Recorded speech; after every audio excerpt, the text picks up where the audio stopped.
come back to my site and they don't respond or communicate with me, it's okay. You should have a ton of confidence knowing that they're using your store to stay up to date with real estate information, either listings or market reports or anything like that. It's perfectly okay. But what you're going to do is look for behavior triggers. So Jack, we talk often about maybe calling the listing agent, taking a video. First of all, it's okay. Then it's what's going through their mind. Can you make some assumptions as to what demographic they fall into? Well, first of all, if it bothers you that people are coming back to your site and not responding to you, you're not generating enough leads. And you need to focus on lead generation. And if you're not spending 2 to 3 hours a day focusing on lead generation, then this is going to frustrate you because you don't have enough leads in your pipeline. The second part of this is you're not providing enough relevant content. You need to think about what can you do if they come back to your site and they're looking at listings. Really pay attention to those behavior triggers. Did they save anything? How much time did they spend looking at certain homes? What neighborhoods? And then it's going a little step further, not just looking, okay, what's the easiest thing I can do in the next 5 minutes and hope to God they come back to my site. Really pay attention to what they're doing. If they looked at a home 2 or 3 times, what does that say about that home? I'm going to call the listing agent. I might even do a drive-by of that house and take a little video, or go in and take a video and email it to them, or email them some additional pictures they can't get on my site. That's relevant content. That speaks volumes. It's also like shooting them an email. It's, hey, one of my favorite neighborhoods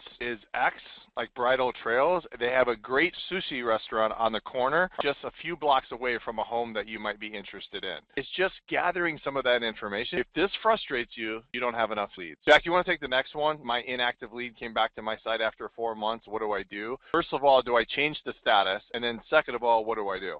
Celebrate, because this is exciting. If you have an inactive lead that came back to your site after 4 months, well, you have to be asking yourself, what's changed? Because consumers go through peaks and valleys just like we do as real estate agents. Something's changed that's brought them back. Maybe it was that listing alert that, wow, this home really stood out to them and drove them back. So what actually drove them back? What changed in their timeline? And yes, I'm changing this lead from inactive to active because they're actively back on my site, and I'm celebrating. Because the one thing that I can do now is I have a new window of opportunity to identify behavior triggers, what brought them back, how long were they on my site, what did they look at, what is the total behavior of this consumer, and then how can I use what they did to get them engaged with me. So I'm celebrating.